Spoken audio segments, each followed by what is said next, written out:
Hello everyone, आज का हमारा टॉपिक है abstract data structure. Abstract data structure को ही हम एब्स्ट्रैक्ट डेटा टाइप कहते हैं। तो सबसे पहले एब्स्ट्रैक्ट डेटा स्ट्रक्चर क्या होता है, इसको पढ़ने से पहले हम देखें कि एब्स्ट्रैक्ट डेटा टाइप क्या है, और एब्स्ट्रैक्ट डेटा टाइप को पढ़ने से पहले हम देखते हैं कि डेटा टाइप क्या होता है। Data type interpreting a bit pattern. हम देखते हैं कि कंप्यूटर जो है वो क्या करता है, ह्यूमन लैंग्वेज तो लेता नहीं है, फिर कौन सी लैंग्वेज लेता है वो, तो ह्यूमन लैंग्वेज को कन्वर्ट करके वो बाइनरी फॉर्म में कन्वर्ट करता है। बाइनरी फॉर्म में क्या आता है, 0 और 1। इस पर्टिकुलर को क्या कहा जाता है, इस पर्टिकुलर को एक बीट कहा जाता है। जब ये 1 0 हो जाती है तो ये 2 बीट का हो जाता है। इस तरीके से जो हमारा इनपुट है उसे क्या करना, इंटरप्रेट करना किसके रूप में, एक बीट पैटर्न के रूप में। ये क्या कहलाता है, डेटा टाइप कहलाता है। फिर क्या है, second, values on which operation are performed. वो वैल्यूज़ जिनके अंदर क्या करते हैं, हम ऑपरेशन को परफॉर्म करते हैं, वो क्या कहलाती है।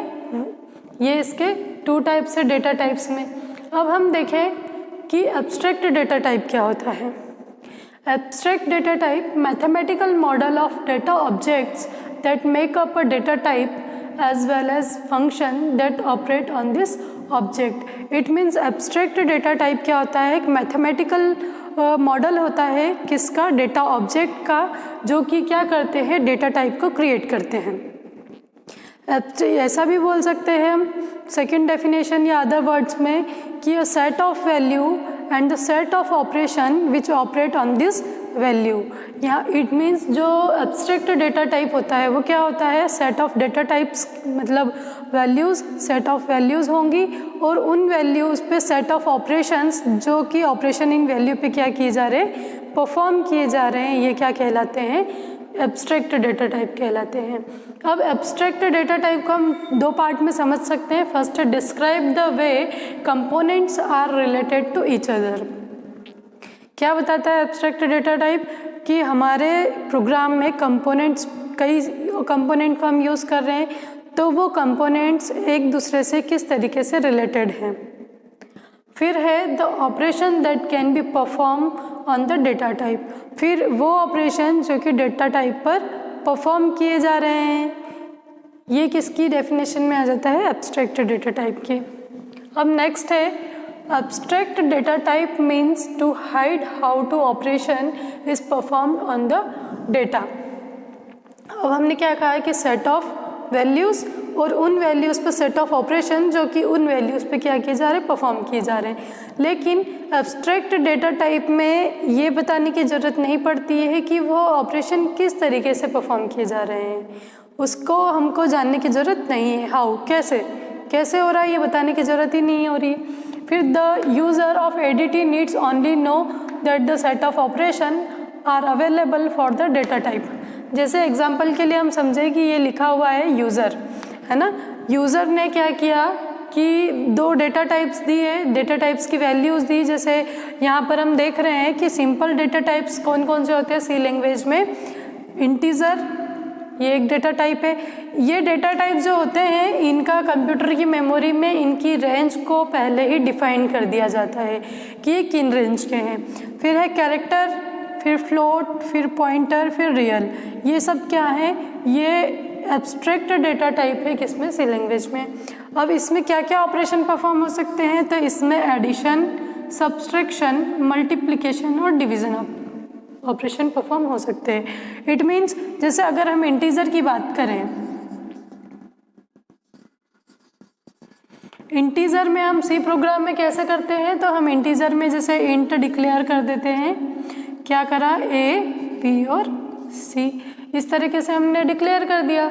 अब क्या हो रहा है कि इसमें ऑपरेशन परफॉर्म करते हैं। ऑपरेशन कैसे परफॉर्म करते हैं, c is equal to A plus B. तो ये क्या हुआ, हमारा ऑपरेशन हो गया।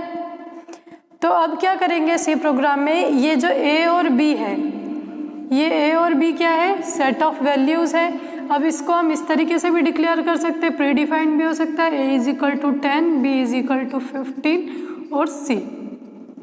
तो ये ए बी क्या हो गया, हमारी सेट ऑफ वैल्यूज़ हो गई, और ये जो है प्लस, ये क्या कहलाया हमारा सेट ऑफ ऑपरेशन। अब ये क्या कर रहा है कि ये ऑपरेशन इन वैल्यूज़ पे परफॉर्म किया जा रहा है। तो हमारे पास डायरेक्ट क्या आता है, a plus B equal to C. तो यहाँ पे हमारे पास सी में आंसर जो हमको आउटपुट स्क्रीन पे दिखाई देगा वो 25 दिखाई देगा। हमने क्या करा, सिर्फ इंटीजर की वैल्यू को दिया और उस पर जो ऑपरेशन परफॉर्म करवाना है उसको डिक्लेयर करा, लेकिन हमने ये नहीं देखा कि ये ऑपरेशन किस तरीके से परफॉर्म किया जा रहा है। हमको डायरेक्ट रिजल्ट मिल गया। ये क्या हो गया हमारा एब्स्ट्रैक्ट डेटा टाइप। अब कुछ जो होते हैं कॉम्प्लेक्स डेटा टाइप भी होते हैं। This ADT, it means abstracted data type, should be created and stored in the library of computer to be used. अब ये जो थे इंटीजर, कैरेक्टर, फ्लोट, पॉइंटर और रियल, ये जो होते हैं प्रीडिफाइंड डेटा टाइप्स हैं जिनकी रेंज पहले से ही डिफाइन होती है। लेकिन कुछ डेटा टाइप होते हैं जो यूज़र डिफाइंड होते हैं, जो क्या करता है यूज़र अपनी नीड के अकॉर्डिंग उसको डिफाइन करता है, उसके बाद में उसे क्या करता है कंप्यूटर की मेमोरी में उसे स्टोर करके रखता है। तो उस टाइप के डेटा टाइप्स का कौन कौन से होते हैं, स्टैक डेटा टाइप होता है, स्टैक एब्स्ट्रैक्ट डेटा टाइप और क्यू एब्स्ट्रैक्ट डेटा टाइप। अब एब्स्ट्रैक्ट डेटा टाइप और क्यू एब्स्ट्रैक्ट डेटा टाइप ये जो होते हैं यूज़र डिफाइंड होते हैं, और इसको हम डीप में जो है नेक्स्ट वीडियो में देखेंगे। When we use ADT, our program divided into two parts. जब भी हम क्या कर रहे हैं हमारे प्रोग्रामिंग में दो नंबर को, जैसे प्रोग्रामिंग में हमने क्या करा, कोई एब्स्ट्रैक्ट डेटा टाइप का यूज़ किया, तो एब्स्ट्रैक्ट डेटा टाइप क्या करती है, टू पार्ट्स में डिवाइड हो जाती है। टू पार्ट्स कौन से हैं, द एप्लीकेशन पार्ट और the implementation part. The application part that ये कौन सा पार्ट होता है, that use the abstract data type. In this part we use abstract data type, and the implementation part, in this part we implement the abstract data type. अब हम इसको example के through देख लें तो यहाँ पर जैसे टू पार्ट है, एप्लीकेशन है और इम्प्लीमेंटेशन है। इसके बीच में क्या है, ये स्पेसिफिकेशन है। जब भी हमने क्या करा कि किसी भी प्रोग्राम में एब्स्ट्रैक्ट डेटा टाइप को यूज़ किया तो ये दो पार्ट में डिवाइड हो गई, एप्लीकेशन में और इम्प्लीमेंटेशन में। तो एप्लीकेशन में क्या कर रहा है, ये एब्स्ट्रैक्ट डेटा टाइप को यूज़ कर रहा है। नेक्स्ट में क्या कर रहा है, स्पेसिफिकेशन में ये एब्स्ट्रैक्ट डेटा टाइप को डिफाइन कर रहा है कि किस टाइप का हमारा एब्स्ट्रैक्ट डेटा टाइप है, जैसे कि इंटीजर है, कैरेक्टर है, फ्लोट है, पॉइंटर है या फिर कोई रियल नंबर है। फिर लास्ट में हमारा implementation of the data type. अब ये क्या करता है, हमारे डेटा टाइप को इम्प्लीमेंट करता है। अब हम देखें कि ये जो एप्लीकेशन और ये इम्प्लीमेंटेशन है, this two piece are the completely independent. ये दोनों पीस एक दूसरे से क्या है, कम्प्लीटली इंडिपेंडेंट है। इट मीन्स कि हम क्या करें कि किसी एक सिस्टम पर या किसी एक एप्लीकेशन पर हम हमारे प्रोग्राम को डेवलप कर लें और उससे जस्ट डिफरेंट एप्लीकेशन पे हम उसको क्या कर सकते हैं, इम्प्लीमेंट कर सकते हैं, और इसमें हमारे प्रोग्राम में कुछ भी चेंजेस नहीं आएगा।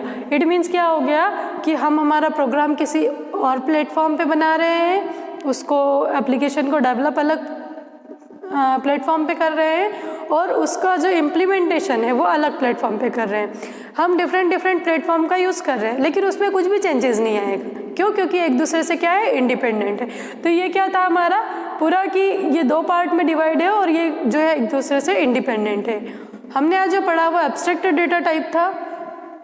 आई होप आपको आज का ये वीडियो यूज़फुल लगा होगा। Thank you very much.